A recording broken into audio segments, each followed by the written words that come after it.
സീരിയലിലെ എല്ലാവരും ഒന്നിക്കണം എന്ന് കാത്തിരുന്ന ഒരു കപ്പിളായിരുന്നു. പക്ഷെ അത് പറ്റിയില്ല. പക്ഷെ അവരുടെ ജീവിതത്തിൽ ഒന്നിച്ച് കാണിച്ചു തന്നിട്ടുണ്ട്. ഞാൻ പുള്ളിക്കാരത്തിൻ്റെ അടുത്ത് ഒരു പ്രാവശ്യം പോലും ലവ് യു എന്നോ അങ്ങനത്തെ ഒരു സംഭവം ഞാൻ പറഞ്ഞിട്ടില്ല. സ്ട്രെയിറ്റ് ആയിട്ട് ഞാൻ പുള്ളിക്കാരത്തിനോട് സംസാരിക്കുന്നത്. പുള്ളിക്കാരത്തി ഇങ്ങോട്ട് പറയുന്ന സമയത്തും എന്താ പറയുക റിപ്ലൈ ഐ ഹേറ്റ് യു. ഭയങ്കര ഹാർഷായിട്ട് അല്ലെങ്കിലും വളരെ പൊളൈറ്റ് ആയിട്ട് റെസ്പെക്ട്ഫുൾ ആയിട്ട് തന്നെയാണ് ഞാൻ റിജക്ട് ചെയ്തത്. കാര്യങ്ങൾ പറഞ്ഞു റിജക്ട് ചെയ്ത സമയത്ത് നല്ല ബ്ലഷ് അടിച്ചിട്ടുണ്ടായിരുന്നു കേട്ടോ. സോഷ്യൽ മീഡിയയിലൊക്കെ ട്രെൻഡിങ് ആയി അങ്ങനെ ഒരു വെഡിങ് ആയിരിക്കും എല്ലാവരും എക്സ്പെക്ട് ചെയ്തിട്ടുണ്ടാവുക. Why register marriage? ഒന്ന് ബഡ്ജറ്റ് ഫ്രണ്ട്ലി ആണ്. ഓപ്പൺ ആയിട്ട് ഞാനൊരു ലവ് യു പറയുന്നതും രജിസ്റ്റർ ഓഫീസിന്റെ ഉള്ളിൽ സൈൻ ചെയ്യാൻ പോകുന്നതിന് തൊട്ട് മുമ്പാണ്. ഓഫീസിന്റെ പുറത്ത് വെച്ചാണ്. വലിയ ഉപകാരമുണ്ട്.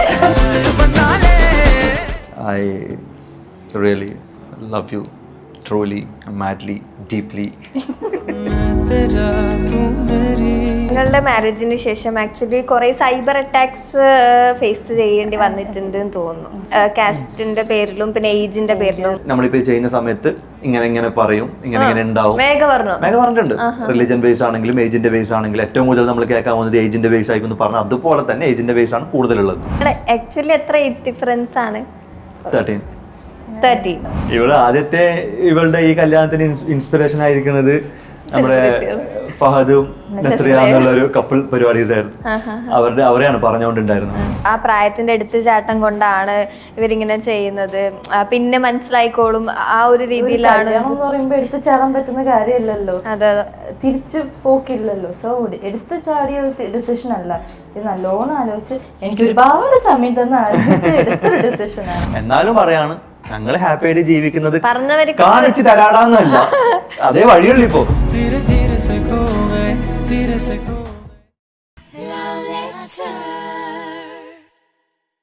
വീടിന്റെ എസ്റ്റിമേറ്റ് തുകയുടെ പകുതി തുക മാത്രം ഇപ്പോൾ നിർമ്മാണ സമയത്ത് നൽകുക. ബാക്കി പകുതി 50 മാസത്തവണകളായി അടച്ചു തീർത്താൽ മതി. അതും പലിശയൊന്നും ഇല്ലാതെ. ബേറ്റ് homes for Kerala's leading tech enabled home builder. Hello everyone and welcome to Variety Media presents love letter by homes for builders.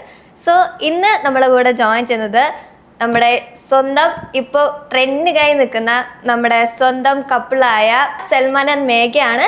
Welcome to the show. Thank you. Okay, അപ്പം നമ്മൾ ഈ വാലന്റൈൻ മന്താണ് അല്ലേ, ഫെബ്രുവരി. ഈ മന്തിൽ നമുക്ക് ഏറ്റവും സ്പെഷ്യൽ ആയ ഗസ്റ്റ് ആണ് നിങ്ങൾ. ഫസ്റ്റ് തന്നെ happy Valentine's day to both of you. Thank you. Okay, അപ്പം ഈ താങ്ക് യു. എന്താ ശരി. അപ്പൊ ഈ 2025 വാലന്റൈൻസ് ഡേ എന്തായാലും നിങ്ങൾ അങ്ങോട്ട് എടുത്തു അല്ലേ? തൂക്കിക്കൊണ്ടിരിക്കുന്നു. ഓക്കെ, അങ്ങനെ എല്ലാരും ഞെട്ടിച്ചുകൊണ്ട് പെട്ടെന്നൊരു കല്യാണമൊക്കെ കഴിച്ച് ഇങ്ങനെ ഇരിക്കുകയാണ്. എന്താണ് പറയാനുള്ളത്? How do you feel both? At this moment I feel very happy and at peace. What do you feel? I feel so damn happy. വളരെ സന്തോഷം, നന്നായിട്ട് പോകുന്നു. നിങ്ങൾ കല്യാണത്തിന്റെ ഡേറ്റ് എന്നായിരുന്നു? Actually close to Valentine's day അല്ലേ? February 5th. അപ്പൊ എങ്ങനെയാണ് നിങ്ങൾ സെലിബ്രേറ്റ് ചെയ്തത് first Valentine's day? Actually he took me on a surprise cruise boat-ൽ കൊണ്ടുപോയി. ക്രൂസ് എവിടെ? ഇവിടെ കൊച്ചിയിൽ തന്നെ. ഞാൻ ഇതുവരെ പോയിട്ടില്ല. ഫസ്റ്റ് ടൈം ഞാൻ അവിടെ കൊണ്ടുപോയി ഒരു ഹോൾ ഈവനിങ് അവിടെ സ്പെൻഡ് ചെയ്തു. അങ്ങനെ സെലിബ്രേറ്റ് ചെയ്തു. ഗിഫ്റ്റ് ഒക്കെ കൊടുത്ത രണ്ട് ഗിഫ്റ്റ് ക്രൂസ് ട്രിപ്പ് വാസ് എനിക്ക് തന്ന ഗിഫ്റ്റ്. പിന്നെ അച്ഛന് കൊടുക്കാനുള്ള ഗിഫ്റ്റ് ഞാൻ തന്നെയാണ്. ഞങ്ങളുടെ ഏറ്റവും വലിയ ഏറ്റവും ഭാരമായിട്ടുള്ള ഒരു ഗിഫ്റ്റ്. ഓക്കെ, അപ്പൊ നിങ്ങൾ പരിചയപ്പെടുന്നത് മിഴി രണ്ടിലും നല്ല സീരിയലിൽ വെച്ചിട്ടാണ്. അങ്ങനെയാണ് നിങ്ങളുടെ റിലേഷൻ സ്റ്റാർട്ട് ചെയ്യുന്നത്. അപ്പൊ എങ്ങനെ ഉണ്ടായിരുന്നു ആ ഒരു ജേർണി? എനിക്ക് വല്ലാത്തൊരു വലിയൊരു ജേർണി ആയിരുന്നു. അതെ, കുറെ കാലത്തിന്റെ കാത്തിരിപ്പിന് ശേഷം കിട്ടിയൊരു മുതൽ.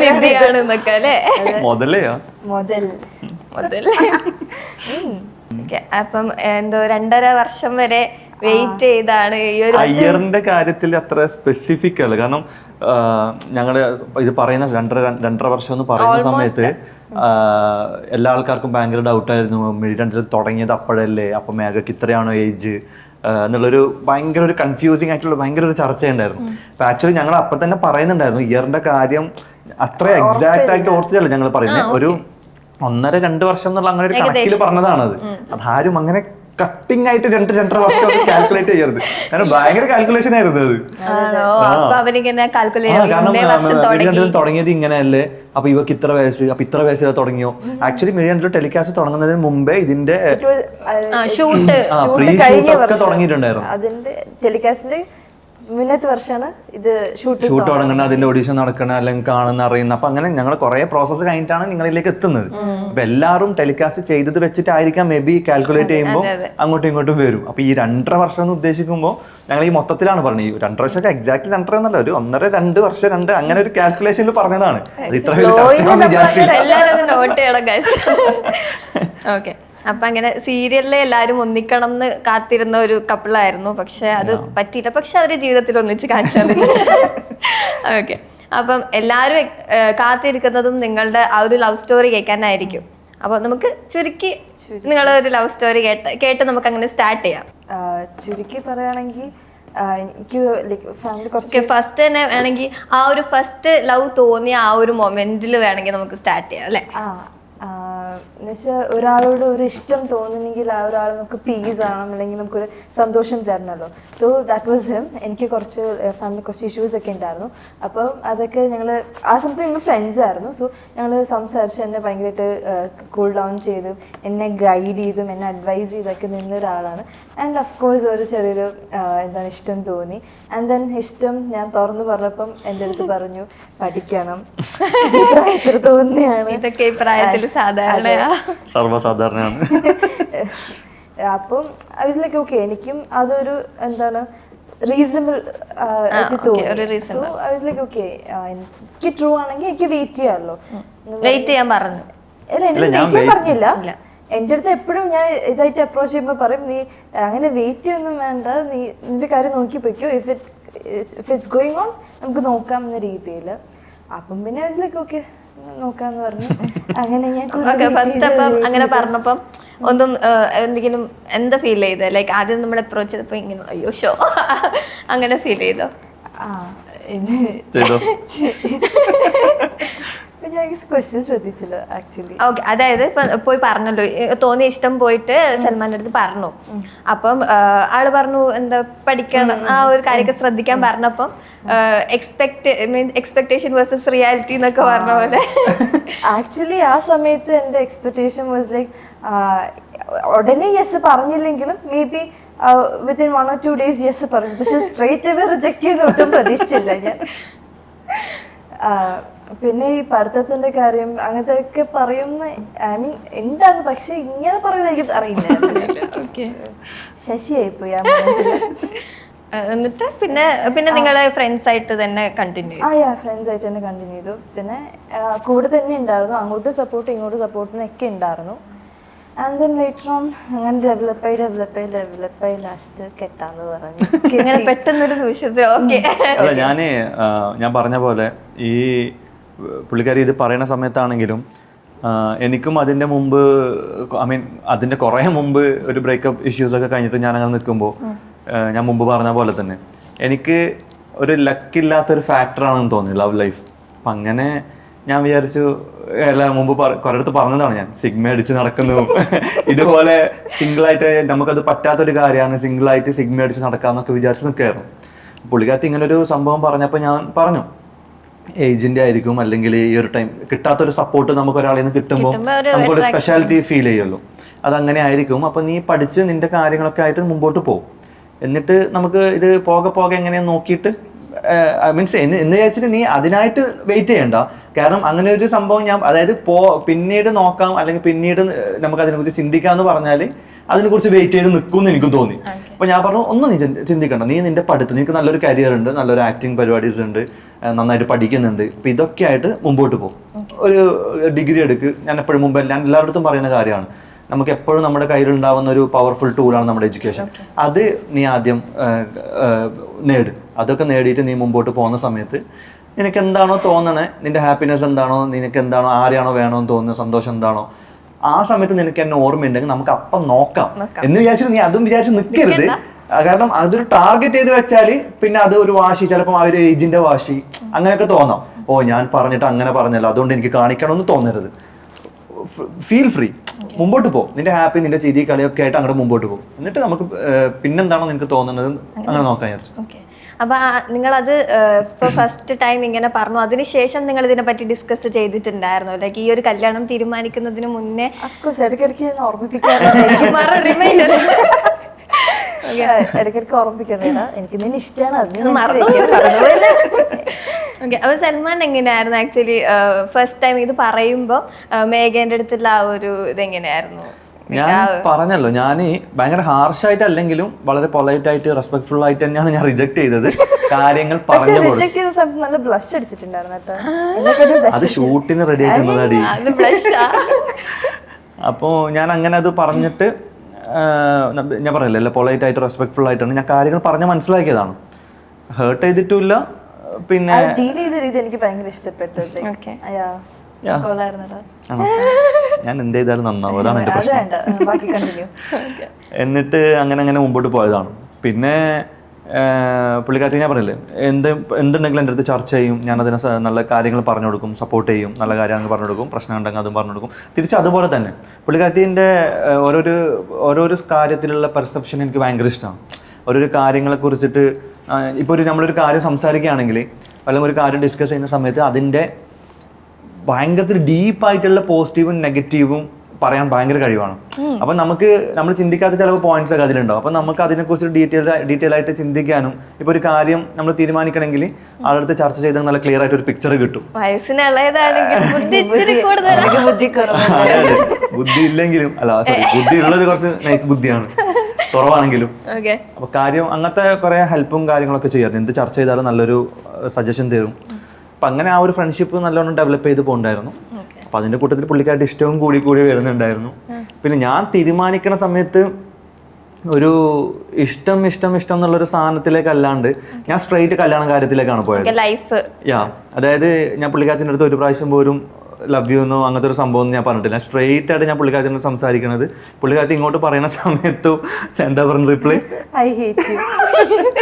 അപ്പോൾ ഞാൻ ഈ കാര്യം സംസാരിക്കുമ്പോൾ സ്ട്രെയിറ്റ് ആയിട്ട് ഓക്കെ, അത്രയ്ക്കും സ്ട്രോങ് ആണെങ്കിൽ ലെറ്റ്സ് ഗെറ്റ് മാരീഡ്, അങ്ങനെ സ്ട്രെയിറ്റ് ആയിട്ടുള്ളൊരു ഞാൻ ആ ഒരു ഡിസിഷൻ ആക്ച്വലി എപ്പോഴായിരുന്നു എടുക്കുന്നത്? അത് അങ്ങനെ എക്സാക്ട്ലി ചോദിച്ചെങ്കിൽ എന്താ പറയുക, ഞാൻ പറഞ്ഞല്ലോ ഞാൻ ഒറ്റക്കാണ് താമസിക്കണേ. ഒരുപാട് ഈ ഒരു ഏജിൽ ഞാൻ കരിയറിൻ്റെ ബാക്കിലുള്ള കുറേ ഓട്ടത്തിൽ, പിന്നെ ടു ബി ഫ്രാങ്ക് പേഴ്സണലി കുറേ കാര്യങ്ങൾ, കുറേ ഇഷ്യൂസും കുറേ പ്രശ്നങ്ങളും കാര്യങ്ങളൊക്കെ ഉണ്ടായിരുന്നു. ഉണ്ടാവില്ല എല്ലാവർക്കും. അപ്പോൾ അതിൻ്റെ ബാക്കിലുള്ള ഓട്ടം, കരിയർ ബിൽഡ് ചെയ്യാനുള്ള ഓട്ടം, പിന്നെ കുറച്ച് ഹെൽത്ത് പരമായിട്ടുള്ള കുറച്ച് പ്രശ്നങ്ങളൊക്കെ ഉണ്ടായിരുന്നു. അത് കാരണം എനിക്കൊരു പ്രൊജക്റ്റ് നിന്ന് വിട്ടു നിൽക്കേണ്ട വന്നു. ഞാൻ ചെയ്തുകൊണ്ടിരിക്കുന്ന ഒരു പ്രൊജക്റ്റ് നിന്ന് മാറേണ്ടി വന്നു. അപ്പോൾ ചില സമയത്ത് സത്യം പറഞ്ഞാൽ ലോൺലിനെസ് ഒക്കെ അടിച്ചിട്ടുണ്ട്. അപ്പം ഇവളുടെ സപ്പോർട്ട്, ഇവളുടെ പ്രസൻസ് ഒക്കെ ഏതൊരു മൊമെൻറ്റിൽ എനിക്ക് ഭയങ്കര അത്യാവശ്യം തോന്നി. സ്ട്രെയിറ്റ് ഞാൻ എൻ്റെ ഒരു ബെസ്റ്റ് ബഡ്ഡി ഉണ്ട്, ഞാൻ അവൻ്റെ അടുത്ത് കാര്യങ്ങൾ സംസാരിച്ചു. അവനക്ക് ഓൾറെഡി അറിയാം, എല്ലാ മാറ്ററും അറിയാം. അപ്പോൾ സ്ട്രെയിറ്റ് ഞാൻ ഈ കല്യാണ കാര്യം ഫിക്സ് ചെയ്യുന്ന സമയത്ത് മീത്തു എന്ന് പറഞ്ഞിട്ട് എൻ്റെ ഒരു ബെസ്റ്റ് ബഡ്ഡിയാണ്. അപ്പോൾ മീത്തുവിൻ്റെ അടുത്ത് ഞാൻ സ്ട്രെയിറ്റ് ആയിട്ട്, അതായത് ഇവളുടെ അടുത്ത് പോലും ഞാൻ പറഞ്ഞിട്ടില്ല, സ്ട്രെയിറ്റ് ആയിട്ട് ഞാൻ മീത്തുവിൻ്റെ അടുത്താണ് പറയണ കല്യാണ കാര്യം ഇങ്ങനെയാണുള്ളത്. എന്നിട്ട് ഞാൻ ഇവളുടെ അടുത്ത് സംസാരിച്ചു. പിന്നെ എൻ്റെ ഒരു ഇക്കാണ്ട്, അഡ്വക്കേറ്റ് ഇക്ക, സഫീർ ഇക്കാണ് ഇതിൻ്റെ ലീഗൽ സൈഡൊക്കെ എനിക്ക് നോക്കി തന്നെ. പുള്ളിക്കാരനായിട്ട് സ്ട്രെയിറ്റ് ഡയറക്റ്റ് ഡിസ്കസ് ചെയ്തിട്ട് ജസ്റ്റ് ഒരു എന്താ പറയുക, എല്ലാം നമ്മളെ സെലിമേട്ടൻ പറയണ പോലെ ഷടപടേലായിരുന്നു, അങ്ങോട്ട് കെട്ടി അങ്ങനെ. ഓക്കെ. അപ്പൊ നോർമലി നമ്മളിപ്പം കല്യാണം എന്ന് തീരുമാനിക്കുമ്പോൾ നിങ്ങൾ ഈ സീരിയൽ ആക്ട്രസ് ആയതുകൊണ്ട് തന്നെ എല്ലാവരും എക്സ്പെക്ട് ചെയ്യുന്നത് എപ്പോഴും ഒരു റോയൽ വെഡിങ്, അല്ലെങ്കിൽ എല്ലാ സോഷ്യൽ മീഡിയയിലൊക്കെ ട്രെൻഡിങ് ആയി അങ്ങനെ ഒരു വെഡിങ് ആയിരിക്കും എല്ലാവരും എക്സ്പെക്ട് ചെയ്തിട്ടുണ്ടാവുക. Why register marriage? ഒന്ന് ബഡ്ജറ്റ് ഫ്രണ്ട്ലി ആണ്, ബഡ്ജറ്റ് ഫ്രണ്ട്ലി ആണ്, അതല്ല റീസൺ. അതുപോലെ റീസൺ ആണ്. ഓ, അപ്പൊ ഇതിന്റെ പിന്നിൽ അങ്ങനെ ഒരു റീസൺ ഉണ്ടായിരുന്നല്ലേ? അപ്പോൾ രജിസ്റ്റർ മാരേജ് എന്ന് പറയുന്നത് രണ്ട് ഫാമിലിയിലും എതിർപ്പും പ്രശ്നങ്ങളൊക്കെ ഉണ്ടായിരുന്നു. അപ്പോൾ എനിക്ക്, ഞാൻ പറഞ്ഞല്ലോ, എനിക്ക് അത്രയ്ക്കും സിൻസിയർ ആയിട്ടുള്ള ഇഷ്ടമാണെങ്കിൽ അത് അതിൻ്റെ വഴിക്ക് തന്നെ പോകണമെന്നുണ്ടായിരുന്നു. ലീഗലാക്കണം, മീൻസ് കല്യാണം കഴിക്കണമെങ്കിൽ. ഒരുപാട് അടിക്കും ഇടിക്കും ഡ്രാമാസിനൊന്നും, ഞാൻ പറഞ്ഞല്ലോ, ഓൾറെഡി ഒരുപാട് ഇഷ്യൂസിൻ്റെ ബാക്കിലും കരിയറിൻ്റെ ബാക്കിലും അലച്ചിലും ഓട്ടവും കാര്യങ്ങളാണ്. അപ്പോൾ ഇനിയും ഒരു അടിപിടി കാര്യങ്ങൾ അല്ലെങ്കിൽ ഒരു പ്രശ്നത്തിൽ ഇങ്ങനത്തെ ഈ ഒരു സൈഡിലുള്ള പ്രശ്നങ്ങൾ വേണ്ട. If you are okay let's get married, if you are okay straight get married എന്നുള്ളൊരു കാര്യത്തിലെത്തി. ഞങ്ങളൊരു ഡേറ്റ് തീരുമാനിക്കുന്നു, ഞാൻ പുള്ളിക്കാരിയോട് സംസാരിക്കണം. We are just doing that. അപ്പം നിങ്ങൾ അങ്ങനെ ഫാമിലി ആയിട്ട് ഇൻഫോം Actually, ചെയ്യും, എനിക്ക് കുറെ ഫാമിലി ഇഷ്യൂസ് ഉണ്ടായിരുന്നു. സോ അധികം കാലം നിങ്ങൾ ഡിസ്കസ് ചെയ്തു ആക്ച്വലി നിങ്ങൾ തീരുമാനിച്ചപ്പോ? ഇല്ല, ഫാമിലി ആയിട്ട് ഡിസ്കസ്, ഞാൻ എൻ്റെ ഫാമിലി ആയിട്ട് സംസാരിച്ചിട്ടുണ്ടായിരുന്നു. പിന്നെ പുള്ളിക്കാരത്തിന്റെ ഫാമിലി ആയിട്ട് ഈ കാര്യം ഡിസ്കസ് ചെയ്യാൻ പറ്റിയ ഒരു സിറ്റുവേഷനിലായിരുന്നില്ല. ഓക്കെ. പക്ഷെ പിന്നെ അത് അറിഞ്ഞു, കാരണം ഓൾറെഡി ലീഗൽ നോട്ടീസ് 1 month മുമ്പിട്ട് ആ സാധനം ഓൾറെഡി ഞങ്ങൾ പറയുന്നതിന് മുമ്പേ ലീക്കായി, ആരൊക്കെയോ എടുത്ത് സ്പ്രെഡ് ചെയ്തിട്ട് അത് വൈറലായി. അപ്പോൾ കാര്യങ്ങളൊക്കെ അറിഞ്ഞു. പക്ഷെ ഇത് സ്ട്രോങ് ആണെന്ന് മനസ്സിലാക്കിയപ്പോഴേക്കും പിന്നെ ഓൾമോസ്റ്റ് അല്ലേ ഒന്ന് കൂളായി വന്നു. കല്യാണത്തിന് പുള്ളിക്കാരത്തിന്റെ അച്ഛൻ അവിടെ വന്നു, ബ്ലെസ് ചെയ്ത് കൂടെ ഒന്ന് ഫോട്ടോസൊക്കെ എടുത്തിട്ട് പോയി. പിന്നെ കുറച്ച് ദിവസം കഴിയുമ്പോൾ എൻ്റെ ഉമ്മച്ചിയും വിളിച്ച് സംസാരിച്ചു, പുള്ളിക്കാരത്തിനടുത്ത് സംസാരിച്ചു. അങ്ങനെ ഓൾ ഓക്കെ. ഇപ്പം ക്ലാസ്സും കാര്യങ്ങളുള്ളത് കൊണ്ട് ഇപ്പം നാട്ടിൽ പോകാൻ പറ്റിയില്ല. ഇപ്പോൾ എക്സാം സ്റ്റഡി ലീവും കാര്യങ്ങളൊക്കെ വരികയാണ്. അപ്പോൾ അത് കഴിഞ്ഞിട്ട് എക്സാമിൻ്റെ ഇടയിൽ ഒരു പ്രോപ്പർ, അല്ലെങ്കിൽ എക്സാം കഴിഞ്ഞിട്ട് ഒരു പ്രോപ്പർ ലീവ് കിട്ടുന്ന സമയത്ത് വീട്ടിൽ പോകുന്നുണ്ട്, പ്ലാൻ ചെയ്യുന്നുണ്ട്. അപ്പം നിങ്ങൾ ഇനി ഒരു പ്രോപ്പർ ആയിട്ട് വെഡിങ് നടത്താനുള്ള പ്ലാൻ? തീർച്ചയായിട്ടും. ഞാൻ പറഞ്ഞല്ലോ, എൻ്റെ ഈ ഫ്രണ്ട് മീത്തു ദുബൈയിലാണ്. അപ്പോൾ അവനാണെങ്കിലും ഒരു 1-2 മാസം കഴിഞ്ഞിട്ട് നാട്ടിലേക്ക് വരുള്ളൂ. അവനാണ് ഞങ്ങളുടെ അവനും സഫീറയ്ക്കും ഒരിക്കലും ഞങ്ങൾക്ക് മറക്കാൻ പറ്റില്ല. അപ്പോൾ മീത്തുവും വരുന്ന ഒരു ടൈം നോക്കി, മീത്തുവിൻ്റെ ഫാമിലി, എൻ്റെ വീട് കാസർഗോഡാണ്. അപ്പോൾ മീത്തുവിൻ്റെ ഫാമിലിയൊക്കെ കാസർഗോഡാണല്ലോ. അപ്പോൾ അവനും വരുന്ന സമയം നോക്കിയിട്ട് ബാക്കി കുറച്ചും കൂടി ക്ലോസ് ആയിട്ടുള്ള ഫ്രണ്ട്സ് ഉണ്ട്, അവരുടെയൊക്കെയും ഒരു ടൈം നോക്കിയിട്ട് ഞങ്ങളൊരു 1 or 2 months, ഇപ്പോൾ പെരുന്നാളും വരികയാണ്. അപ്പോൾ പെരുന്നാൾ ഇപ്പോൾ നെക്സ്റ്റ് ഒരു നോമ്പ് റമദാൻ സ്റ്റാർട്ട് ചെയ്യും, അത് കഴിഞ്ഞിട്ട് പെരുന്നാൾ വരികയാണ്. അപ്പോൾ പെരുന്നാൾ കഴിഞ്ഞിട്ട് ഞങ്ങൾ ഇത് വരുമോ? ഇങ്ങനെ പേടിക്കല്ലടി. പെരുന്നാൾ കഴിഞ്ഞിട്ട് മറ്റേതോലും പറയണേ, ഒട്ടും പേടില്ല. പേടിച്ചോ നീ? പേടിന്റെ കൈ പിടിച്ചു. അപ്പോ ആ ഫ്ലോവും പോയി. പെരുന്നാള് കഴിഞ്ഞിട്ട് എന്ത് കല്യാണം? പെരുന്നാൾ കഴിഞ്ഞിട്ട് ഞങ്ങൾ ഇങ്ങനെ ഒരു റിസപ്ഷൻ പരിപാടി പ്ലാൻ ചെയ്യാനുണ്ട്. ഓക്കെ. അപ്പം അങ്ങനെയാണ്. അപ്പം നമ്മൾ ആ ഒരു വെഡിങ്ങിന് വേണ്ടിയിട്ടായിരിക്കും ഇനി നെക്സ്റ്റ് വെയിറ്റിംഗ്. ഓക്കെ. അപ്പം എന്തായാലും മേഘ സൽമാനെ ഇഷ്ടപ്പെട്ടു. കാരണം ഉണ്ടാവില്ല, എന്തെങ്കിലും ഒരു കാരണം ഉണ്ടാവും നമുക്ക് ഒരാളെ ഇഷ്ടപ്പെടാൻ. ഒരുപാടുണ്ടല്ലോ, എൻ്റെ സൗന്ദര്യം, എൻ്റെ കളർ, എൻ്റെ ബോഡി, അതൊന്നും അല്ലാതെ ഞാൻ പറഞ്ഞോളാം. ആക്ച്വലി പുള്ളിക്കാരുടെ ക്യാരക്ടർ എനിക്ക് ഭയങ്കര ഇഷ്ടമാണ്. ഇതേപോലെ ഭയങ്കര ജോളിയാണ് എപ്പോഴും. ഒരിക്കലും ഞാൻ ഇങ്ങനെ മുഖം വീർപ്പിച്ചിരിക്കുന്ന, ലൈക്ക് ഒരു ഗ്രൂപ്പിലിരിക്കുമ്പം ഭയങ്കര മൂഡ് ഓഫ് ആയിട്ടിരിക്കുക ആണ്. എന്തെങ്കിലും എല്ലാവർക്കും പ്രശ്നം ഉണ്ടാവും, പക്ഷെ എന്നാലും അത് പുറത്ത് എക്സ്പ്രസ് ചെയ്യാതെ എല്ലാവർക്കും ഒരു പോസിറ്റിവിറ്റി കൊടുക്കണേ. ആ ഒരു ക്യാരക്ടർ എനിക്ക് ഭയങ്കരമായിട്ട് ഇഷ്ടപ്പെട്ടു. അതാണ് എനിക്ക് ആദ്യം ഇഷ്ടപ്പെട്ട ഒരു ക്യാരക്ടർ. ശരി, ഓക്കെ. പക്ഷെ അത് മാത്രമേ ഉള്ളൂ. നീ കൂടുതൽ ഇഷ്ടപ്പെടട്ടെ വിചാരിച്ച് ചെയ്യുന്നല്ലേ? പിന്നെ പറഞ്ഞ ഇവന്റെ ലുക്ക്, ഇവന്റെ ബോഡി, പിന്നെ ഇവന്റെ ഫാഷൻ സെൻസ് ഭയങ്കര എനിക്ക് ഇഷ്ടമാണ്. അത് കണ്ട് ഇൻസ്പയർ ആവാറുണ്ടോ? ഉണ്ട്. എനിക്ക് സൺഗ്ലാസസ് ഓരോ ആൾക്കാർ വെക്കുമ്പോൾ എനിക്ക് ഭയങ്കര ആഗ്രഹം ഉണ്ടാകുന്നു വെക്കണം. പക്ഷെ എനിക്ക് ഭയങ്കര മടിയാണ്, ഇനി വെച്ച് കൊള്ളാമോ ബോറാവോ. പക്ഷെ ലൈക്ക് ഡെയിലി സെറ്റ് വരുമ്പം ഓരോ ഗ്ലാസ്സും വെച്ചോണ്ടാണ് വരുന്നത്. ഇപ്പൊ പോലും ഓരോരോ ഗ്ലാസ് വെച്ചു. സോ അത് കണ്ട് ഞാൻ ഒരു ഗ്ലാസ് വാങ്ങിച്ചു, ഞാൻ വെച്ച് തുടങ്ങി. അപ്പം എന്താണ് എനിക്ക് ഇപ്പം ഞാൻ ക്ലാസ് വെക്കുന്നുണ്ട്. അതിന് മെയിൻ റീസൺ പാച്ചുവാണ്. അത് എനിക്ക് ഇൻഫ്ലുവൻസ് ആയി. പിന്നെ പാച്ചുവിൻ്റെ ഓരോ ഫാഷൻ സെൻസ്, അപ്പം അതിലേക്ക് ഞാൻ എന്താണ് ഓരോന്നും ട്രൈ ഔട്ട് ചെയ്യുന്നുണ്ട്. പിന്നെ ഞാൻ ഷോപ്പിങ്ങിനൊക്കെ പോകുമ്പോഴത്തേക്കും പറയുന്നുണ്ട്, നിനക്ക് ഇഷ്ടമുള്ള എനിക്ക് എടുത്താൽ നിന്റെ ആ ഒരു ഫാഷൻ നോക്കട്ടെ. ഇപ്പൊ ഇട്ടിരിക്കുന്ന ഡ്രസ്സ് പോലും പാച്ച് സെലക്ട് ചെയ്താണ്. ഇൻഫ്ലുവൻസ് ചെയ്ത്. സൽമാൻ ആക്ച്വലി ഏത് ലുക്കിലാണ് മേഘനെ ഇഷ്ടം, ലൈക്ക് മോഡേൺ ഓർ ട്രഡീഷണൽ? എനിക്ക് ടു ബി ഫ്രാങ്ക് രണ്ടിലും ഭയങ്കര ഇഷ്ടമാണ്. പക്ഷെ ട്രഡീഷണൽ ഒന്നും കൂടി ഭയങ്കര സ്യൂട്ടബിൾ ആയിട്ട് എന്നുള്ളൊരു തോന്നിയിട്ടുണ്ട്. എസ്പെഷ്യലി ഞങ്ങൾ ആ സീരിയൽ ചെയ്യുന്ന സമയത്ത് ആ ഒരു ക്യാരക്ടർ ലുക്ക് എനിക്ക് ഭയങ്കര ഇഷ്ടമായിരുന്നു. അത് ഞാൻ പറയാറുണ്ട്. കാരണം ആ ഒരു ഡ്രസ്സ് പുറത്തെവിടെയും ഇടേണ്ട ഒരു ആവശ്യം വരാറില്ല. ആ ലക്ഷ്മി എന്നുള്ള ക്യാരക്ടർ, ലച്ചു എന്നുള്ള ക്യാരക്ടറിലാണ് കാണാറ്. അപ്പോൾ ആ ഒരു ഡ്രസ് അപ്പിയറൻസ് എനിക്ക് ഭയങ്കര ഇഷ്ടമാണ്. പിന്നെ എല്ലാ ഡ്രസ്സും സ്യൂട്ട് ചെയ്യുന്ന ഒരു ആളാണ്. ഡ്രസ്സിന് ഭംഗിയുള്ളതുകൊണ്ട് ഏതിട്ടാലും ഡ്രസ്സ് നന്നായിട്ടുണ്ടാവും. അപ്പം മേഘനോടാണ് ലൈക്ക് എന്താ പറയാ, സൽമാനെ കാണാൻ ദുൽഖർ സൽമാനെ പോലെ ഉണ്ട് ആരെങ്കിലും പറഞ്ഞിട്ടുണ്ടോ? ആൾക്കാരൊക്കെ മാത്രമേ ഇപ്പൊ പറയാ. ശരി, നമ്മള് ആമസോണിൽ വാങ്ങിച്ച ദുൽഖർ ബെറ്റർ അപ്ഗ്രേഡ് ആയിട്ടുണ്ട്. ഇത്ര നാളും മീഷോയിലായിരുന്നു. ഓക്കെ, അങ്ങനെ പറഞ്ഞിട്ടുണ്ട്. മേഘക്ക് തോന്നിയിട്ടുണ്ടോ? എവിടേക്കോ എവിടേക്കോ പറഞ്ഞില്ലേ മീഷോ ഒന്ന് വാങ്ങിച്ചു തീർക്കുക അത്ര തന്നെ. എന്നാലും സമ്മതിച്ചു കൊടുക്കരുത്. ഓക്കെ, അപ്പം നേരെ തിരിച്ച് ഇപ്പം മേഘയുടെ ക്വാളിറ്റി കുറേ പറഞ്ഞു, എന്നാലും മേഘയുടെ ക്വാളിറ്റീസ് ചോദിക്കുകയാണെങ്കിൽ ഒരു 5 ക്വാളിറ്റീസ്. അതാണ് ഞാൻ ഒന്ന് എനിക്ക് ഭയങ്കര ഇഷ്ടപ്പെട്ട ഒരു കാര്യം എന്താ വെച്ചാൽ എപ്പോഴും കാര്യങ്ങൾ ഭയങ്കര പോസിറ്റീവായിട്ട് കൺവേ ചെയ്യാൻ ഭയങ്കര ഒരു പവറാണ്. ഇപ്പം നമ്മൾ എത്ര ഡിപ്രസ്ഡ് ആണെങ്കിലും എത്ര ടെൻസ്ഡ് ആണെങ്കിലും ഒരു കാര്യം ഞാൻ പെട്ടെന്ന് പാനിക് ആവുന്ന ആളാണ്, പെട്ടെന്ന് ഭയങ്കര ഓവർ തിങ്കിങ്ങിൻ്റെ ആളാണ് ഞാൻ. വേറൊരാൾ ഉപദേശിക്കാനും ഞാനിപ്പോൾ ഞാൻ പറഞ്ഞില്ലേ എന്നെ പ്രപ്പോസ് ചെയ്ത സമയത്ത് ഞാൻ ഉപദേശിച്ച കാര്യങ്ങളൊക്കെ, അപ്പോൾ വേറൊരാൾ ഉപദേശിക്കാനും വേറൊരാൾക്ക് പ്രശ്നം, ഇപ്പോൾ ഫ്രണ്ട്സിനൊക്കെ പ്രശ്നം ഉണ്ടെങ്കിൽ അത് ഭയങ്കര ലെക്ചർ എടുത്ത് ആളെ സെറ്റാക്കി പൊളിയാക്കി അടിപൊളിയാക്കിയിട്ട് വെക്കും. പക്ഷെ സ്വന്തമായിട്ട് എന്തെങ്കിലും വന്നെങ്കിൽ ഞാൻ പെട്ടെന്ന് ഡൗൺ ആവും. അപ്പോൾ ആ ഒരു സമയത്ത് ആ ഒരു കാര്യത്തിൻ്റെ എന്താ പറയുക ഭയങ്കര പ്രാക്ടിക്കലി ആയിട്ട് സംസാരിക്കുന്ന ആളാണ്.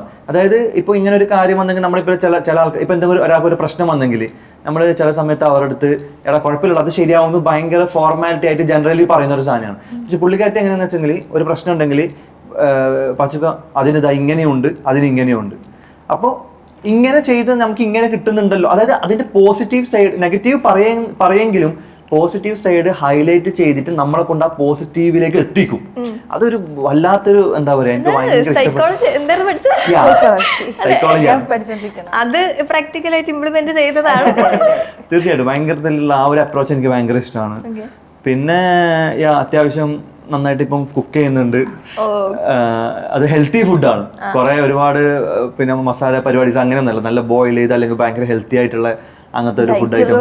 ഓൾറെഡി ഞാനൊരു ഡയറ്റും വർക്കൗട്ടും കാര്യങ്ങളൊക്കെ നോക്കുന്ന ആളാണ്. ഇപ്പൊ നോർമലി ഞാൻ ഒറ്റക്ക് നിൽക്കുന്ന സമയത്തൊക്കെയും എനിക്ക് അങ്ങനെ ഞാൻ ഭയങ്കര ഒരു ഫുഡി അങ്ങനെ ഒരു ഫുഡിന്റെ ഭയങ്കരത്തിൽ ഒരു പ്രശ്നമൊന്നും ഉണ്ടായിരുന്നില്ല. ഞാൻ ലൈറ്റ് ആയിട്ട് എന്തെങ്കിലുമൊക്കെ ബോയിൽ ചെയ്താലും അല്ലെങ്കിൽ എഗ് ഒക്കെ ഉണ്ടെങ്കിൽ തന്നെ എനിക്ക് ഹോൾ ഡേ ആം ഹാപ്പി.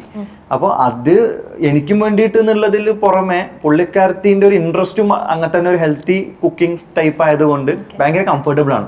ഇപ്പൊ പുള്ളിക്കാരത്തിക്ക് ഒരു ഇഷ്ടവും എനിക്കൊരു ഇഷ്ടം ഉണ്ടെങ്കിൽ അത് ചിലപ്പോൾ ഒരു അടി നടന്നതന്നെ അവിടെ. ഇതിപ്പോ പുള്ളിക്കാരത്തിയും അതിന്റെ റൂട്ടിൽ തന്നെ ആ ഒരു ഹെൽത്തി ഫുഡിന്റെ ആൾ തന്നെ ആയതുകൊണ്ട് എനിക്കത് ഫോളോ അപ്പ് ചെയ്യാനും ഭയങ്കര ഇതായിട്ട് പോകും. പിന്നെ വീട് സെറ്റ് ചെയ്യുന്നതിലൊക്കെ ഒരു ഭയങ്കരത്തിലൊരു നൈസ് ഡെക്കോർ പരിപാടീസ് ഒക്കെ നൈസാണ്.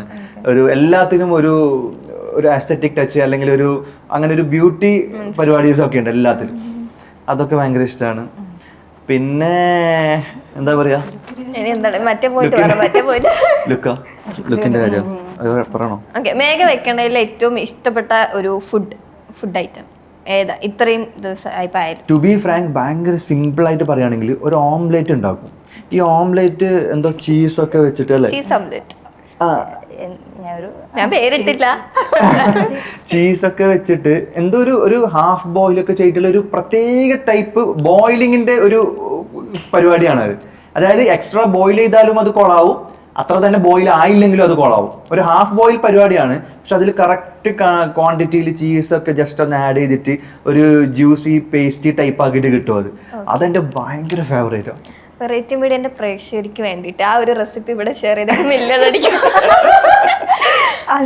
നമ്മൾ ഈ റീലൊക്കെ കാണുമല്ലോ ഒരുപാട് റെസിപ്പീസ്, അപ്പം നമുക്ക് ആ ഒരു റെസിപ്പി ഷെയർ ചെയ്താൽ നല്ലതായിരിക്കും. ഒരു കപ്പ് എടുക്കുക, 2 മുട്ട എടുക്കുക, പൊട്ടിക്കുക, ഉള്ളിക്കുനുകുനാന്നരിയ ഇടുക, എന്നിട്ട് കുറച്ച് ചീസ് സ്ലൈസ് ഉണ്ടല്ലോ അത് കുറച്ച് ചെറുതായിട്ട് സ്പ്ലിറ്റ് ചെയ്തിട്ട് അതിനകത്തിട്ട് ഇളക്കുക, ഉപ്പിടുക, ഇളക്കുക, പാൻ എടുക്കുക, ബട്ടർ ഇല്ലേ ബട്ടർ സ്പ്രെഡ് ചെയ്യുക, ഓംലെറ്റ് ഇടുക, ഇങ്ങനെ ആക്കൂല അങ്ങനെ ആക്കി എന്നിട്ട് അടിയിൽ നിന്ന് എന്തായാലും വെന്ത് വരല്ലോ. അപ്പം മേലെ കുറച്ച് അധികം വെന്തില്ല എന്നാലും കുറച്ചൊന്ന് ആകുമ്പോഴത്തേക്കും ബാക്കി ചീസ് ആണെങ്കിൽ അതിന് മേലെ വെക്കുക, എന്നിട്ട് റൗണ്ടിലിരിക്കുന്ന സാധനം ഇങ്ങനെ മറിച്ചിങ്ങനെ ഇടുക, എന്നിട്ട് അതിന് സെർവ് ചെയ്യുക. ടൈമിങ്ങിന്റെ പരിപാടി കേട്ടോ, കൈയുടെ ഒരു പുണ്യം. എന്നെ പോയിട്ട് ഓക്കെ. അപ്പൊ ഇനി തിരിച്ച് പറയാനാണെങ്കിൽ നേരത്തെ പറഞ്ഞു ഭയങ്കര പോസിറ്റീവായിട്ട് വേറെ എന്തൊക്കെ ക്വാളിറ്റീസ് ആണ് സൽമാൻ? വേറെ അങ്ങനെ വേറെ എന്താ നിങ്ങൾക്കുള്ള പറയാനോ? വേറെ പ്രത്യേകിച്ചൊന്നുമില്ല, ഇതൊക്കെ തന്നെ. ഫാഷൻ സെൻസ് ഇൻസ്പയർ ആയി എന്ന് പറഞ്ഞു, അങ്ങനെ അല്ലാതെ ഇൻസ്പയർ ആയ എന്തെങ്കിലും കാര്യമുണ്ടോ? Workout, diet. ഞാൻ ഭയങ്കര ഫാസ്റ്റ് ഫുഡിന്റെ ആളായിരുന്നു, പക്ഷെ ഇപ്പൊ ഞാൻ നന്നായി. പക്ഷെ എന്നാലും പുറത്തിടയ്ക്കിടയ്ക്ക് പോകുമ്പോ ഇടയ്ക്കിടയ്ക്ക് പോകാറുണ്ട്. പിന്നെ എന്താ, എനിക്ക് ചോക്ലേറ്റ്സ് ഞാൻ അധികം കഴിക്കാത്ത ഒരാളാണ്, പക്ഷെ ഞാൻ ഇപ്പം നല്ലോണം ചോക്ലേറ്റ് കഴിക്കുന്നുണ്ട്, താങ്ക്സ് ടു യു. അതെന്താ അങ്ങനെ ഒരു ചേഞ്ച്? അല്ല, ആക്ച്വലി ഞാൻ റീസെന്റ് ന്യൂ ഇയറിന് ദുബായ് പോയിട്ടുണ്ടായിരുന്നു. വരുന്ന സമയത്ത് കുറെ ചോക്ലേറ്റ്സ്. അതൊരു ഷൂട്ടിന്റെ സമയത്ത് ഫ്രൈഡേ പള്ളി പോവും. പള്ളി പോയിട്ട് വരുമ്പോ എനിക്ക് ഒരു ഡയറി മിൽക്ക് വാങ്ങിച്ചിട്ട് വരും എല്ലാ വീക്ക്. അതങ്ങാത്ത മിസ് ആവണം, ഒരു ദിവസം വാങ്ങാണ്ടാവണം. എല്ലാ ഫ്രൈഡേ പള്ളി പോകുന്നുണ്ടെങ്കിൽ തിരിച്ചു വരുമ്പോ എന്തായാലും ഒരു ഡയറി മിൽക്ക് ഉണ്ടാവും. ആ സമയത്ത് ഇഷ്ടമുണ്ടെന്ന് തോന്നുന്നല്ലേടാ? ഡയറി മിൽക്ക് ഇഷ്ടമായിരുന്നു, അതാ വാങ്ങി. പോട്ടെ സാർ. അപ്പം മേഘയാണ് നമ്മളെ സൽമാനെ പ്രപ്പോസ് ചെയ്തത്. അപ്പം ഈ ഒരു വാലന്റൈൻസ് ഡേ സ്പെഷ്യൽ എപ്പിസോഡിൽ നമുക്ക് തിരിച്ചൊരു പ്രപ്പോസൽ കിട്ടിയ എങ്ങനെയുണ്ടാവും? പ്രപ്പോസ് ചെയ്തോ? ഓക്കെ, അപ്പൊ അതിന് പ്രോപ്പർട്ടീസ്. സോ ഇനി റോസ് ഇല്ലാണ്ട് പ്രപ്പോസ് ചെയ്യാൻ പറ്റില്ല. ഓ, എനിക്കറിയാത്തൊരു അങ്ങനെ പരിപാടിയാണ്. നമ്മള് ചരിത്രം തിരുത്തി എഴുതാൻ പോവാണ്. ഇതുവരെ തിരിച്ചു കിട്ടിയില്ലല്ലോ? കിട്ടിയിട്ടുണ്ട്, അല്ല കൊടുത്തിട്ടുണ്ട്. ഞാൻ ആക്ച്വലി ഇവളെ ആദ്യമായിട്ട് പ്രപ്പോസ് ചെയ്യുന്നതും എൻ്റെ ഇഷ്ടം മീൻസ് ഓപ്പൺ ആയിട്ട് ഞാനൊരു ലവ് യു പറയുന്നതും രജിസ്റ്റർ ഓഫീസിന്റെ ഉള്ളിൽ സൈൻ ചെയ്യാൻ പോകുന്നതിന് തൊട്ട് മുമ്പാണ്. രജിസ്റ്റർ ഓഫീസിന്റെ പുറത്ത് വെച്ചാണ്. വലിയ ഉപകാരമുണ്ട്. ഓക്കെ, അപ്പോ hi sweet, I really love you truly, madly, deeply. So consider this as my heart, and I will be most happiest if you accept me. So will you be my better half? Yes. പക്ഷെ ഇത് rose ആണോ, നിന്റെ heart അല്ലല്ലോ? That's what I said, consider. Okay, അങ്ങനെ പ്രപ്പോസലും കഴിഞ്ഞിരിക്കുകയാണ്. Happy happy. Okay, അപ്പം നിങ്ങളുടെ മാരേജിന് ശേഷം ആക്ച്വലി കുറേ സൈബർ അറ്റാക്സ് ഫേസ് ചെയ്യേണ്ടി വന്നിട്ടുണ്ട് എന്ന് തോന്നുന്നു അല്ലേ? കാസ്റ്റിന്റെ പേരിലും പിന്നെ ഏജിന്റെ പേരിലും. അപ്പം അതിനൊക്കെ നിങ്ങൾ എങ്ങനെയാണ്? ഞാൻ അതിനെല്ലാം ഇഗ്നോർ ചെയ്യാറുണ്ട്, ഇടയ്ക്കൊന്ന് വീഴാറുണ്ട്. അതാണ് ഞാൻ നേരത്തെ പറഞ്ഞ പോലെ എല്ലാ കമൻസും കാണുന്നുണ്ട്, നോക്കുന്നുണ്ട്. ഒരു പരിധി വിട്ടിട്ടുണ്ടെങ്കിൽ അതിന് ഞങ്ങൾ ലീഗലി ചെയ്തിട്ടുമുണ്ട്. അതല്ലാത്ത എന്താ പറയുക, അധികം ഇഗ്നോർ ചെയ്യാറാണ്. പിന്നെ ഞങ്ങളിത് എക്സ്പെക്ട് ചെയ്തായിരുന്നു. കാരണം ഈ കല്യാണക്കാര്യം ഞാൻ പുള്ളിക്കാരത്തിനടുത്ത് ചർച്ച ചെയ്യുമ്പോൾ തന്നെ ഞാൻ പറഞ്ഞില്ലേ, എല്ലാത്തിനും ഒരു കറക്റ്റ് സജഷൻസും ഒപ്പീനിയനും എല്ലാം ഭയങ്കര പ്രാക്ടിക്കൽ സംസാരിക്കുന്ന ആളായതുകൊണ്ട് എൻ്റെ അടുത്ത് ഞാൻ പെട്ടെന്ന് ടെൻസ്ഡ് ആവുന്ന, അല്ലെങ്കിൽ ഞാൻ പറയില്ല ഓവർ തിങ്കിങ്ങിൻ്റെ ആളായത് കൊണ്ടും ഇതൊക്കെ പറഞ്ഞിട്ട് എന്നെ സെറ്റാക്കി വെച്ചിട്ടുണ്ടായിരുന്നു.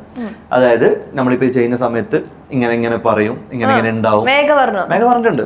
റിലീജിയൻ ബേസ് ആണെങ്കിലും ഏജിന്റെ ബേസ് ആണെങ്കിലും ഏറ്റവും കൂടുതൽ നമ്മൾ കേൾക്കാൻ പോകുന്നത് ഏജിന്റെ ബേസ് ആയിക്കൊന്ന് പറഞ്ഞു. അതുപോലെ തന്നെ ഏജിന്റെ ബേസ് ആണ് കൂടുതലുള്ളത്. പിന്നെ കുറച്ച് റിലീജിയസ് പരമായിട്ടുള്ള കാര്യങ്ങളൊക്കെ ഉണ്ട്, കമന്റ്സ് ഒക്കെ ഉണ്ട്.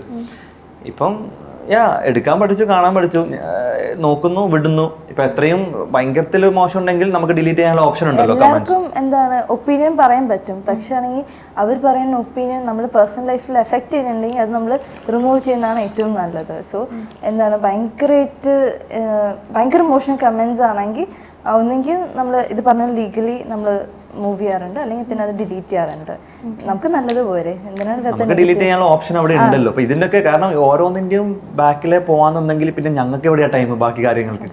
ഞങ്ങൾക്ക് ഞങ്ങളതായിട്ടുള്ള ബിസി ഉണ്ട്, പുള്ളിക്കാരത്തി പഠിക്കുന്നുണ്ട്, ഞാൻ വർക്കിന്റെ ബാക്കിലാണ്, ഞാൻ എല്ലാം ചെയ്തുകൊണ്ടിരിക്കുകയല്ലേ. അപ്പൊ നമ്മള് ഒരു കമന്റിന്റെ ബാക്കിലേ പോയി കഴിഞ്ഞാൽ നിങ്ങളൊന്ന് ആലോചിക്കുക, എവിടെ ഇരുന്ന് കമന്റ് ചെയ്യുന്ന ആളായിരിക്കും, എവിടെ പോയി തപ്പാൻ? അല്ലെങ്കിൽ കേസ് കൊടുത്തിട്ട് പലതും ഞങ്ങൾ അങ്ങനെ ചെയ്തിട്ടുണ്ടെങ്കിലും ഒരു പരിധിക്കപ്പുറത്ത് ഞങ്ങൾ പിന്നെ വിട്ടു. ഇപ്പം മൈൻഡ് ചെയ്യാറില്ല പൊതുവെ. ഇപ്പൊ എന്തെങ്കിലും ഇഷ്ടമില്ലെങ്കിൽ ഡിലീറ്റ് ചെയ്യും. ചിലപ്പോൾ ചർച്ചകളൊക്കെ ഉണ്ടാവും കമന്റ് സെക്ഷനിൽ, ചർച്ചകൾ സപ്പോർട്ട് ചെയ്യുന്ന ആൾക്കാരുണ്ടാവും. സപ്പോർട്ട് ചെയ്യുന്ന വെച്ചാൽ സത്യം പറഞ്ഞാൽ ഭയങ്കര ഹാപ്പി ആവുന്നുണ്ട് കേട്ടോ പലതൊക്കെ കാണുമ്പോൾ. കാരണം സ്വന്തം ഫാമിലിയിലത്തെ ആൾക്കാരെ പോലെയാണ് പലരും ട്രീറ്റ് ചെയ്യുന്നതും, പലരുടെയും സപ്പോർട്ടും പ്രേയേഴ്സും, ഒരുപാട് മെസ്സേജസും കമന്റ്സ് ഒക്കെ അങ്ങനത്തെ ഉണ്ട്. അപ്പൊ അതുകൊണ്ട് എന്താ പറയാ, ഒരു 100 കമന്റ്സ് എടുത്തു നോക്കിയാൽ ഒരു 98-99 എന്ന് വേണമെങ്കിലും പറയാം പോസിറ്റീവ് ആയിരിക്കും. ഇടയ്ക്ക് ഈ പുട്ടിന് പീര പോലെയാണ് ഒരു 1-2 കാണുന്നത്. അപ്പൊ അതിപ്പം ഇഗ്നോർ ചെയ്യാൻ പഠിച്ചതുകൊണ്ട് കുഴപ്പമൊന്നുമില്ല. ഞങ്ങളുടെ ഹാപ്പി ലൈഫായിട്ട് അങ്ങനെ പോകുന്നത്. ഞങ്ങൾക്ക് ഏറ്റവും വലിയ ടെൻഷൻ ഉണ്ടായത് ഞങ്ങളുടെ ഫാമിലിയാണ്. അതിപ്പോ പറഞ്ഞല്ലോ, അച്ഛൻ വന്നു, അമ്മ ഇപ്പൊ സംസാരിക്കുന്നുണ്ട്, എന്റെ ഉമ്മ സംസാരിച്ചു. അപ്പൊ ഗ്രാജുവലി ഞങ്ങൾ അതിലാണ് കോൺസെൻട്രേറ്റ് ചെയ്യുന്നത്. ഞങ്ങളുടെ ഫാമിലി ഒന്ന് സെറ്റാക്കി ഞങ്ങളുടെ ഹാപ്പിനെസ്. എനിക്ക് ഒരുപാട് വർക്കും കാര്യങ്ങൾ ചെയ്യാണ്ട്, പുള്ളിക്കാരത്തി പഠിക്കുന്നുണ്ട്. ഞാൻ പറഞ്ഞു അത് കംപ്ലീറ്റ് ശ്രദ്ധിക്കാനും പഠിത്തവും കാര്യങ്ങളൊക്കെ ആയിട്ട് പോകാൻ. അപ്പോൾ ഞങ്ങളുടെ ലൈഫ് നോക്കുന്നതാണ് ഏറ്റവും ബെറ്റർ എന്ന് തോന്നിയത് കൊണ്ട് ബാക്കി ഒന്നും ഇപ്പം അങ്ങനെ കൂടുതൽ ബാധിക്കുന്നില്ല. ശരിക്കും ഏജ് ഡിഫറൻസിന്റെ കാര്യം പറഞ്ഞുകൊണ്ടിരിക്കുന്നത്, നിങ്ങളുടെ ആക്ച്വലി എത്ര ഏജ് ഡിഫറൻസ് ആണ്? 13. അത് ആക്ച്വലി അങ്ങനെ പണ്ടത്തെ ആൾക്കാരൊക്കെ അങ്ങനെ തന്നെയല്ലേ നമ്മുടെ പാരന്റ്സ് ഒക്കെ അങ്ങനെ ആയിരിക്കും. പിന്നെ ഇപ്പം അങ്ങനത്തെ കുറെ ആൾക്കാരുണ്ടല്ലോ, സച്ചിൻ ടെണ്ടുൽക്കറും വൈഫും എല്ലാവരും ഉണ്ടല്ലോ. അതാ ഇവിടെ ആദ്യത്തെ ഇവളുടെ ഈ കല്യാണത്തിന് ഇൻസ്പിറേഷൻ ആയിരിക്കുന്നത് നമ്മുടെ ഫഹദും നസ്രിയ എന്നുള്ള ഒരു കപ്പിൾ പരിപാടീസ് ആയിരുന്നു. അവരെയാണ് പറഞ്ഞുകൊണ്ടുണ്ടായിരുന്നത്. അപ്പോ ഇപ്പം നമ്മൾ പറഞ്ഞ പോലെ പരസ്പരം രണ്ടാളും മനസ്സിലാക്കിയിട്ട് മുമ്പോട്ട് പോവുകയാണെങ്കിൽ ഒന്നും ഒരു തടസ്സമല്ല എന്ന് എല്ലാവരും പറയാറുണ്ട്, നമ്മൾ കേൾക്കാറുണ്ട്. ഞാനിപ്പോൾ അത് എക്സ്പീരിയൻസ് ചെയ്തുകൊണ്ടിരിക്കുകയാണ്. കാരണം പുള്ളിക്കാരത്തിക്ക് എന്നെ കംപ്ലീറ്റ് ആയിട്ട് അറിയാം, എനിക്കും പുള്ളിക്കാരത്തിനെ അറിയാം. ഈ സംഭവങ്ങളൊക്കെ നമ്മൾ കാണുന്നുണ്ട്. സോ പുള്ളിക്കാരത്തിന്റെ കൂടെ ഞാൻ മെന്റലി എത്രത്തോളം മെച്ചൂർ ആണോ അതാണ് നമ്മളുടെ മെന്റൽ ഏജ്. നമ്മളിപ്പോൾ 12 years ഒരു കുട്ടിക്ക് ആണെങ്കിൽ 19 yearsനുള്ള മെന്റലി എന്താണ് തിങ്കിങ് ഒക്കെ വരാം. സോ ഏജിലെ കാര്യമില്ല, നമ്മൾ മെന്റലി എത്രത്തോളം നമ്മൾ ഹൈ ആവോ അതാണ് കൺസിഡർ ചെയ്യുന്നത്. പിന്നെ ഒന്നിനും ഒരു ജനറൽ കേസ് എന്ന് പറയാനില്ലല്ലോ. കാരണം ഇപ്പോ എന്താണ് മാരേജിന്റെ കറക്റ്റ് ഏജ് ആരാണ് വെച്ചിരിക്കുന്നത്? 18 ആയെങ്കിലും മേജർ ആയി എന്നുള്ളൊരു റൂൾ എന്നല്ലാണ്ട് ഇന്ന വയസ്സിൽ കല്യാണം ഇത്ര ഏജ് ഡിഫറൻസ് ഉണ്ടാവണം എന്ന് ആരാ വെച്ചിരിക്കുന്നത്? ഇനിയിപ്പോൾ അങ്ങനെ ഒരു കോൺസെപ്റ്റ് ഒരാൾക്ക് ഉണ്ടെങ്കിൽ ആ ആള് തന്നെ ഒന്ന് ചിന്തിച്ച് നോക്കിയാൽ മനസ്സിലാവും, അയാളുടെ കോൺസെപ്റ്റിലുള്ള ഏജ് ഡിഫറൻസിലുള്ള ആൾക്കാരുടെ ലൈഫ് ഫെയിലിയർ ആയ എത്രയോ കേസസ് ഉണ്ടാവും. എല്ലാത്തിലും എല്ലാ പോസിറ്റീവ് നെഗറ്റീവ് ഉണ്ട്. അപ്പൊ ഒന്നിനും ഒരു ജനറൽ കേസ് ഇല്ല. എല്ലാം എങ്ങനെയാന്ന് വെച്ചാൽ ഒരു കാര്യം നമ്മൾ എങ്ങനെ ഹാൻഡിൽ ചെയ്യുന്നു. ഞാൻ മുമ്പ് പറഞ്ഞ പോലെ ഒരു മോശം കാര്യം നമ്മൾ നന്നായിട്ട് ഹാൻഡിൽ ചെയ്താൽ നമുക്കത് നല്ല ഒരു ബെറ്റർ റിസൾട്ട് ഉണ്ടാക്കാൻ പറ്റും. ഒരു നല്ല കാര്യത്തിൽ നമ്മൾ കെയർലെസ് ആയെങ്കിൽ നമുക്കത് നഷ്ടപ്പെട്ടു പോകാനും പറ്റും. അപ്പൊ എല്ലാ കാര്യത്തിലും നമ്മൾ എങ്ങനെ ഡീല് ചെയ്യുന്നു എന്നുള്ളതാണ്.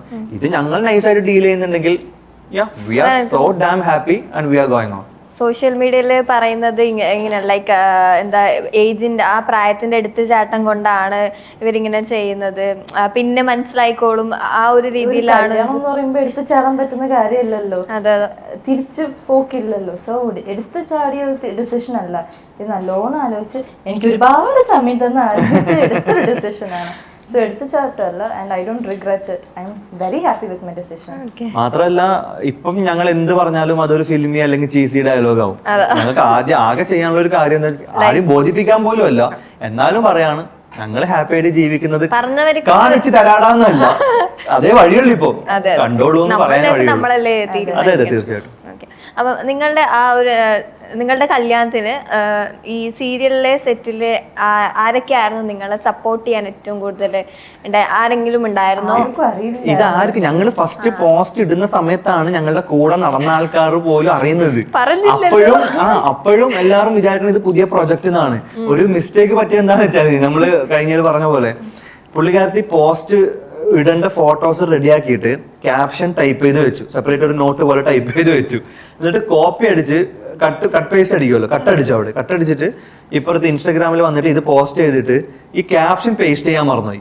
ഡയറക്റ്റ് ഫോട്ടോ അപ്ലോഡ് ചെയ്തിട്ട് കുറെ ലൈക്സും കമന്റ്സ് ഇങ്ങനെ വരുമ്പോൾ പുള്ളിക്കാരത്തി ഇങ്ങനെ കമന്റ്സ് നോക്കിയിട്ട് പറയാണ് എല്ലാരും ഇങ്ങനെ പുതിയ പ്രൊജക്ട് ആണോ എന്ന് ചോദിച്ചോണ്ടിരിക്കുക. വായിച്ചിട്ട് മനസ്സിലാവുന്നില്ല. ഞങ്ങൾ മേലോട്ട് പോയി നോക്കുമ്പോൾ ക്യാപ്ഷൻ ഇല്ല. ഞാൻ ക്യാപ്ഷൻ ഇല്ലാണ്ട് എങ്ങനെയാണ് വായിക്കണത്? അപ്പോഴാണ് ഇത് ക്യാപ്ഷൻ ഞങ്ങൾ ആഡ് ചെയ്തത്. അപ്പൊ അതുവരെക്കും കുറെ ആൾക്കാർ ഇത് പുതിയ പ്രൊജക്ട് ആണെന്നും ക്യാപ്ഷൻ ആഡ് ചെയ്തിട്ടും ഇത് തന്നെയാണ് പറയണത്, പുതിയ പ്രൊജക്ട് ആണോ. വിശ്വസിക്കാൻ പറ്റും. സെറ്റിലുള്ള ആൾക്കാർ എന്താ ആക്ച്വലി നിങ്ങളടുത്ത് പറഞ്ഞ് എന്തായാലും എന്തെങ്കിലുമൊക്കെ പറയുമല്ലോ. ഞങ്ങള് കല്യാണം കഴിഞ്ഞിട്ട് ഫസ്റ്റ് എൻ്റെ കൂടെ ചേച്ചിയായിട്ട് അഭിനയിച്ച വൈഷ്ണവി ചേച്ചീനെ വിളിച്ചിട്ട് പറഞ്ഞ്, അപ്പൊ എൻ്റെ അടുത്ത് പറഞ്ഞു ഞാൻ അപ്പോഴേ പറഞ്ഞല്ലേ. ഇഷ്ടമുള്ള കാര്യം ചേച്ചിക്ക് അറിയായിരുന്നു, പറയായിരുന്നു. പിന്നെ കുറച്ച് എന്താ പറയാ ഞങ്ങളുടെ ഒരു ഇന്ററാക്ട് കാണുമ്പോൾ തന്നെ പുള്ളിക്കാരത്തി ഒരു ഹാപ്പി ആയിട്ട് എന്റെ കൂടെ നിൽക്കുമ്പോൾ നോർമലി റൂമേഴ്സ് പെട്ടെന്ന് സ്പ്രെഡ് ആവുന്ന ഒരു ഇൻഡസ്ട്രി ആണ്. നോർമലി നിന്നാൽ തന്നെ അത് വേറെ രീതിയിൽ സ്പ്രെഡ് ആവുന്ന ഒരു ഏറ്റവും ഫാസ്റ്റ് ആയിട്ട് എല്ലാ ഇൻഡസ്ട്രിയിലും ഉണ്ടാവും, എന്നാൽ ഏറ്റവും അത് ഫാസ്റ്റ് ആയിട്ട് സ്പ്രെഡ് ആവുന്ന ഒരു ഇൻഡസ്ട്രിയാണ്. അപ്പൊ പുള്ളിക്കാരത്തി ഇത്രയും ഹാപ്പി ആയിട്ട് നിൽക്കുമ്പോൾ തന്നെ പലർക്കും പല ഡൗട്ട്സ് ഉണ്ടായിരുന്നു ആ സമയത്ത്. പക്ഷെ ഇപ്പൊ കല്യാണം കഴിച്ചപ്പോഴേക്കും എല്ലാവരും അത് ഞങ്ങൾ അന്നേ പറഞ്ഞല്ലേ, ഞങ്ങൾക്ക് അന്നേ അത് സ്റ്റാർട്ടിങ്ങിൽ അങ്ങനെ ആയിരുന്നില്ല അത്. അപ്പൊ അത് വന്ന് പിന്നെയാണ് അത് സീരിയസ് ആവണേ. അപ്പൊ എല്ലാവർക്കും ഇപ്പൊ സ്റ്റാർട്ടിങ്ങിലെ കണ്ട ആൾക്കാർക്ക് പോലും ഇപ്പൊ പറയാം ഞങ്ങൾ അന്നേ പറഞ്ഞല്ലേ ഇതിങ്ങനെ ആവുള്ളൂ. ഇതാണ് സത്യം.